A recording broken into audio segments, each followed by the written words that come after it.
Hi guys and welcome back to Chelsea Fan TV. My name is Michelle.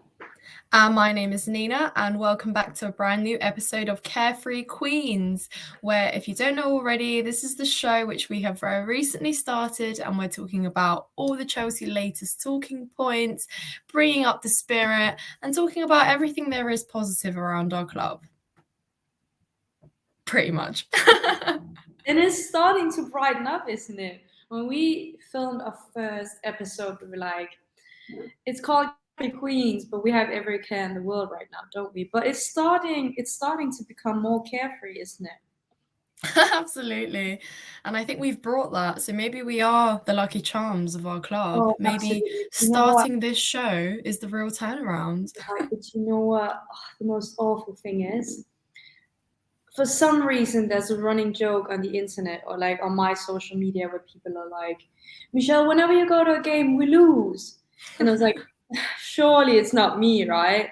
But I haven't been present for the last 3 games and we win. So I'm actually a bit afraid that I'm going to the next game and we're going to go to the game together. Imagine if we actually lose. I don't know if I would be able to. Do you know what I mean? Like, it would actually start to make me. I think you'd have to get a permanent ban from the bridge if that happens, No, or I just would. just Chelsea games in general, Michelle. I think Yeah, I'd do have you to know what? I ban would you. go down to a steward and be like, guys, I think I'm really bad luck. Can you ban me from the ground and every other? It I can't hope that's happen. the case. Sorry?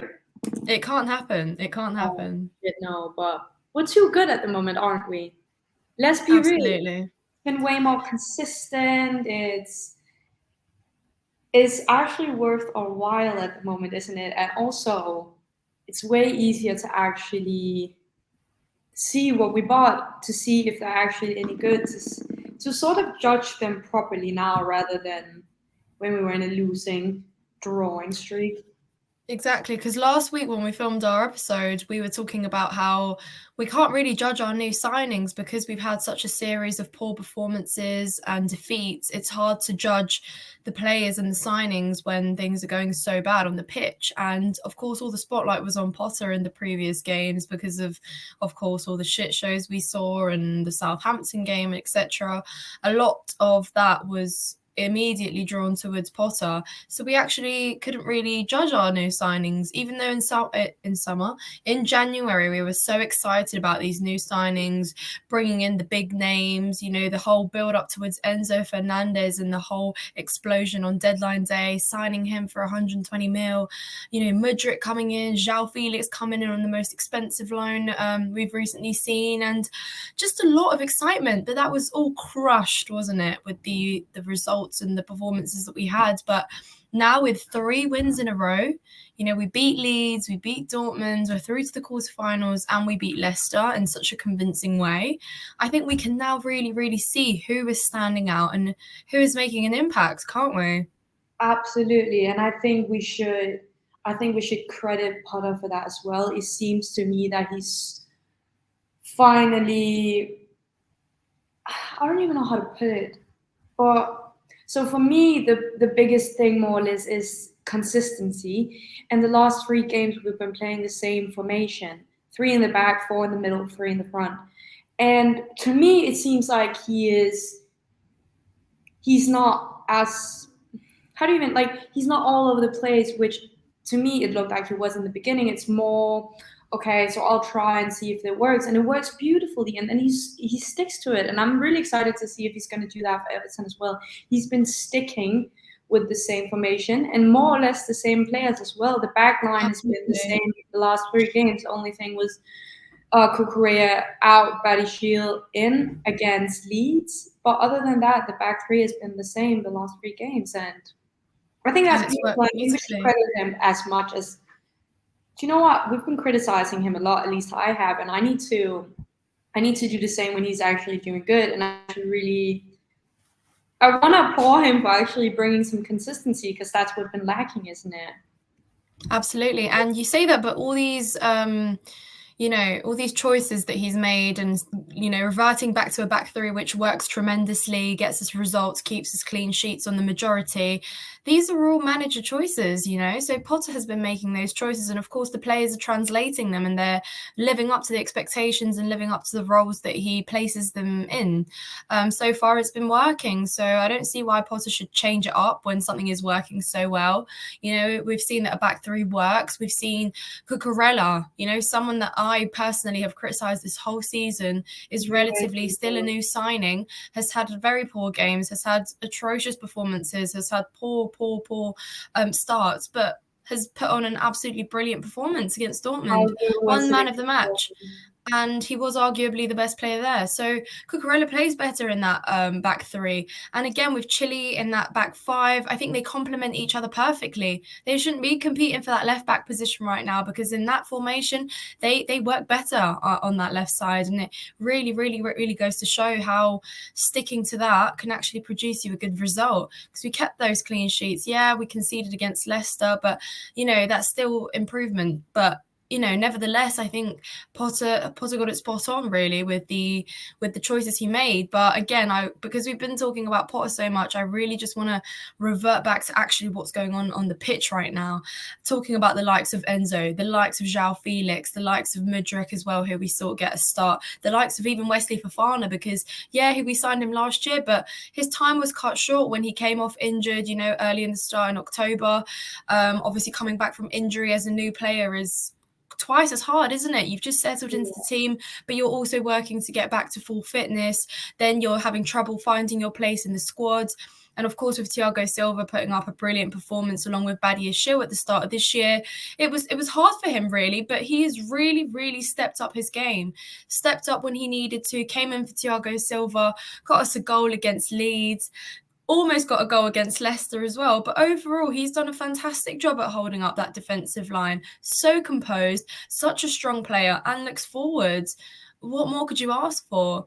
Enzo Fernandez as well. Get your opinion on that. But for me, Enzo Fernandez is absolutely fulfilling his price tag every minute he plays. Because, oh my goodness, have we missed that presence in the midfield. He looks forward, he makes forward passes, and he thinks so intelligently.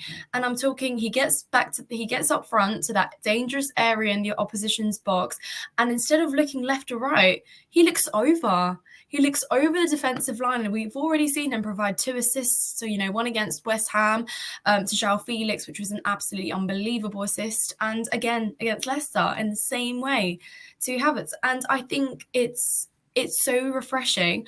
I've almost seen him being compared to Fabregas as well, which is a massive, massive comparison, our magic man. So do you think he could potentially be turning into our new Fabregas and our new magic man? No, but I think the thing is, and I might need to stop this, but I always go back to the manager. It's Correa, for example. He shines through when he plays in a formation that actually suits him. He seems a lot more comfortable. He seems a lot more confident as well, having been on the left, because during that Dortmund game, he made passes forward, and it wasn't even like failed attempts. It was proper good passes that actually meant something for the whole gameplay and for the whole counter-attack. I think it's so refreshing to see Enzo as well. The first few games we saw him play, or at least after that, starting first game, like afterwards, he seemed very anonymous to me, because, and I think that goes back to the manager again. He might not have been playing in a formation that suited him. He might not have been played. Personally, I thought that if you want to play on the sides, you should bring the speed. You should not slow down, which is what I thought Correa did. He ran down, slowed ball down, had a look, and then agreed with himself it's safer to play it backward. It looks like way better football. How do I even explain this? If you actually do want to play on the sides, bring speed, don't play it backwards. That's why I think it suits us way better to play center, because it's quick passes, we actually complete passes. It looks down to the lines, it looks like good football. It looks like beautiful football. It looks like it's just pleasant to the eyes rather than playing backwards all the time. And I think that's why a lot of players are starting to shine through now, because the formation just suits. It suits us way better. And I think that's, once again, I bring it back to the manager, but it's pleasant to see that is starting to click, that is not only, do you know what I'm trying to say? Like, yeah, no, we're a lot more cohesive. It comes down to decision making, and then if the decision fits the players better, they're gonna perform differently. Absolutely. No, I agree with you. But I think that we're just seeing a lot more quality on the pitch, which is the main thing. And whether that's coming from the dressing room and whether that is Potter installing, you know, that kind of winning mentality in us now, but the players seem to be here for it and they're turning up for the games, which is what we've been crying out for all season. So it's great to see and it's so refreshing. So yeah, for me, Enzo is absolutely that piece of, wow, we've been waiting for you, because he's got that element of surprise and unpredictability. And he even surprises us, let alone the opposition. You know, I think his passes he's kind of always one step ahead, isn't he, with his thinking and his positioning and everything about him. So if he continues on the way he is, he's got himself a very permanent spot in that midfield, and it's a very kind of solidifying. It's like almost our glue. And a problem we struggled with as well last year, when obviously Jorginho was still with us, was that really slow transition from our back line into our attack. It was almost too slow and we'd always lose the ball in the middle, but Enzo protects it so well and he makes the transition so smooth that our attacks have becoming a lot more creative as well, haven't they? There's a much bigger build up to our play and a lot more of interesting things going on, rather than a lot of side-to-side football, which we've seen us play. And again, João Felix. Let's talk about João Felix, because he's taken over the number 11, which people say is cursed because of Timo Werner. And of course, we absolutely, or at least I speak for myself, Timo Werner is a player I have a lot of respect for. His work ethic, always putting his shift in. Very unlucky player. I think he's had more offside goals than any other player in the Premier League. Crossbars, and we've seen João Felix kind of come in and take over that a little bit, hasn't he? But nevertheless, I almost flashback to that Fulham away game where we saw him come on for the first time and he got sent off, but nevertheless he was the best player in the pitch. And to come in, you know, with that real big ask, so exciting to see, to put up a performance like that, to then not play a whole month because you've been sent off, to then come right back into that starting lineup and to put on brilliant performances regardless of how unlucky he's been. He has really brightened up our attack, and it's so refreshing to see the impact that he has. We're a lot more threatening when João is on the pitch. Even Kai Havertz looks alive when João's on the pitch, and that's not something that Kai has been for a while. You know, he scored a penalty, he's scored a goal against Leicester. That is potentially, you know, the best form we've seen Havertz in for a very long while. So João is coming in and he's complementing these other players on the pitch that we've had with us for a while, bringing out the best in them, finding ways to string passes together and to really look like more of a team. So for me, João is having that presence as well there, and he's been unlucky, and I do think the goals will come. You know, it's almost that frustrating, they are coming, but even if he's not scoring yet, his impact on our attack, I think, is very significant, and it's very evident on the pitch. Absolutely. And I think work ethic beats talent every day. I would every day start Timo over Lukaku, because, and I think that's why Timo was so loved and stopped trying. He never stopped giving it his all. And I can see the comparison with João as well. He works for it. He never settles. And like you said, he compliments other players because he has this work ethic. He has this. He's not going to take a no for an answer. Like, to insane amounts, and he scored a bunch of offside goals, but nonetheless he doesn't stop trying. And I think that's really important, that if you're going to be a professional football player, you need to have that instinct to never settle and always give it your all, rather than complaining and starting to whine and come up with a bunch of excuses. Like, you need to own up to it. And he hasn't he's brilliant, absolutely brilliant, and he brings a lot of speed. I think he's very confident on the ball as well. I really like him. I really, and those what he played for like 50 minutes, and he was everywhere. He was all over the pitch. I would have loved. Do you know, like sometimes they do heat maps. I would have loved to see his 50-minute heat map. It would have been like everywhere. Exactly. He's just, and what, like, it's just, yeah, sure, you have information, etc. But if you can see that it's crucial that you help out, and like go for it, as long as you can fulfill your position still. And he's just, I think him, and I think Noni Madueke as well. I'm not sure if I say his last name right, but I personally think that we play way better football when we have someone on the ball, or at least a few players on the ball who seem confident and who seem to actually be able to hold on to the ball, because and can dribble it as well, right? Not just to retrieve the ball and look to release it, but to just actually have confidence to keep it safe and drive up a little bit further, to look up, see what your options are. Exactly, because we have, quite frankly, and have had a few players who, yeah, they're not bad footballers at all, but they just can't hold on to the ball for dear life of them. And I actually think that makes a big difference. Like, yeah, sure, you might be able to score a goal, etc. But if you can't hold on to the ball for more than a minute, I don't even, maybe that's an exaggeration, but like, you get what I mean. That I think it's so crucial, and I think that makes, like you said, it sort of, it rubs off on other players. Can you say that? Absolutely, yeah. Makes an impact. Like it's gonna affect the other players, and be like, they might take that extra step that they didn't necessarily have the courage to do beforehand, because everyone was sort of like in a black hole. So I think Nani is really exciting as well, and I really like Zhao.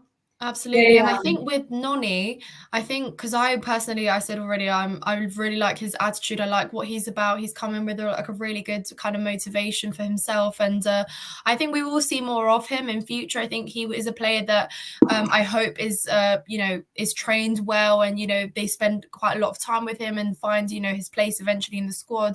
But I think right now we can also praise Potter for that, because he isn't rushing into trying a million things out at once right now, and he's actually seeing that because those front three played well, together, gelled well and created chances and complemented each other in that final third in the past few games. He's kind of experimented to stick with that rather than change it up so much, which is why we saw Mudryk only get a start against Leicester the other day rather than against Dortmund or whatever. And I think that is really important, because it's easier to, well, it's not easier, it's better to stick with something that you've seen produce results. When a player scores, you don't want to bench them the next game, because that really drops their mentality as well. Yeah. If you see a pair doing particularly well, you want to push that further. You want to see if you can sponge more out of that. So you want to play that again, try it out again. And I think what was special with Mudryk starting against Leicester is that it was the right time to start him. Havertz and Sterling have played well together up front, but to add in Mudryk as well into that, slowly implement him into it, is really, really clever, because Mudryk hasn't had the most playing time. He was out for 3 months before he joined us. There was a lot of skepticism around, is he fit? Is he okay to settle into this squad now? And I think we've taken our time with him, which I think is really good. We haven't rushed him into things. We've seen him have very impactful performances off the bench, and bringing on that kind of electric energy, good dribbler, what can get out of tight spaces. And I think starting him against Leicester was spot on from Potter, because it meant that he had his own time to settle into that game. He even provided an assist, and he got an offsides goal. And can I just say, by the way he celebrated that goal, it just goes to show how much passion he has and how much he really wants to prove. He did like a 10-meter knee slide, didn't he? And it was offside. I know. I was crying for his knees, but oh my Oh. God, to see him celebrate, like we've seen Didier Drogba celebrate for us in the past, was almost like a flashback. Mudryk seems like he could be a special player. And if he continues with this work ethic and he continues the way he is, I'm sure that we will work out exactly how he fits into the squad, and he will be able to deliver amazing goals and amazing assists. There he was, whether intentional or not, because I saw a lot of stuff on Twitter, oh, he didn't mean it, oh, the fact that he had the reflex to even still header it into the right direction and to find that player there is still something. It's big. We've seen a lot of our players kind of panic and freeze in front of goal, not be able to finish, not be able to make a decision, and to just rather finish it in a sloppy way, which ends everywhere but at the back of the net. So to be able to be that quick in decision making as well is a big thing. So I think we've got some really individual special players there, and it's so exciting to see what they can do, because as much as we have as a football club we've got money to spend on these players, I don't think Todd splashed out on anyone random really that he could find, anyone with a good name. I mean, maybe there is an element of that there. However, I think there is a much bigger reason behind all these players. The fact that a lot of them are kind of rising up and are young players. Enzo Fernandez at his age has just won the World Cup. He's come in with this experience and he's brought in this winning mentality with him as well. And we need players like that. We complain that a lot of our players didn't want to be on the pitch last season, didn't really want to play, didn't really have a desire. And especially with those series of defeats, that really crushes your mentality. It really crushes the way you look forward and the way you want to improve. But these little individual players that are coming in and bringing in this freshness are also complementing all our older players. And like we've just seen, Havertz potentially, like I said already, in the best form that he has been all season. So if that continues on because of the players surrounding him, and if Potter can continue finding the right formations and the right rotations, which really, really work and produce these results, then absolutely fantastic. What more could you ask for? Then we could judge Potter's potential to the full as well, because as everyone knows, I've been Potter in this whole time, and I think quite frankly, he does deserve time. I know there's a lot of people that say don't get carried away with these victories, but I think it's something bigger than that, and I still think there's a lot more to come from this. Yeah, and I mean, even if, let's be real, Todd is a new football owner. He surely doesn't know everything. Like, he is new to this. But I mean, even if you have never done it before, it's a smart move to go for younger players, like you said, because I genuinely believe, especially academy players as well, that they're more hungry in a different way because they're still new and upcoming in the sport. So I think that's a really good point. Touching back to you saying, like, even if it's just a reflex from Mudryk, he's still doing something rather than just freezing. And can I just say, never in a million years did I think that Ben was going to go for that goal. Because let's be real, offensive, horrendous, and we haven't really tried out for goals. But to see him actually take the shot, it could have gone anywhere. But I just want to see them when they're on the edge or in the box.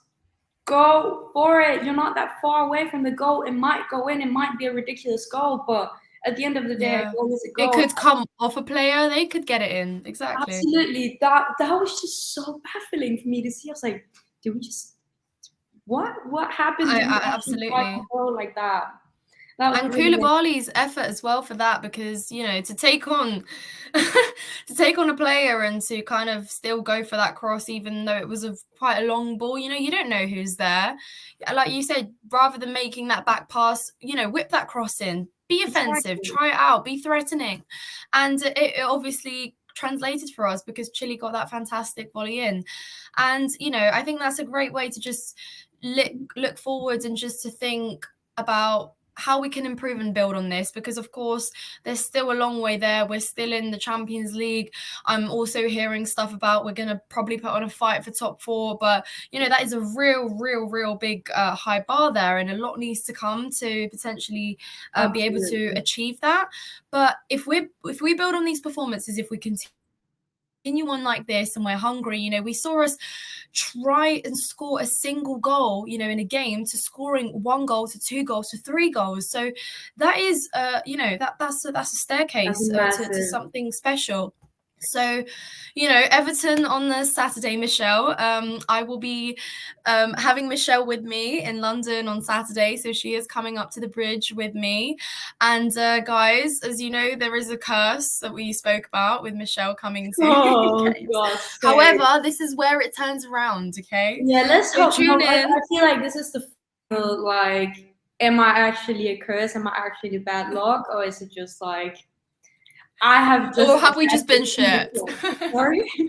Or have we just been shit? Yeah, oh my days. Well, and actually as well, we're not going to film like this next time. We're going to film together. So that's going to be a change as well.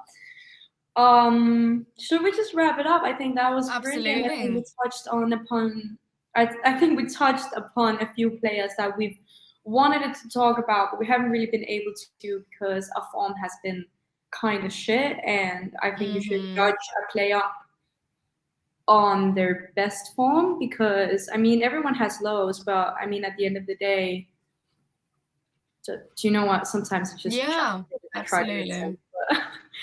Don't forget to subscribe to Chelsea Fan TV, like the video, and leave a comment down below if we missed anything. If you wanna, don't know, correct us, applause for whatever we said, leave a comment down below nonetheless. And do you have anything to add? No, I think you've pretty much summarized it. Stay tuned for this weekend, and we'll have some cool stuff coming out for you guys. And yeah, let's up the Chelsea and just hope for another good performance and a good result to just keep the streak going now. But yeah, like, subscribe, guys, and see you soon. Brilliant. Take care. Bye.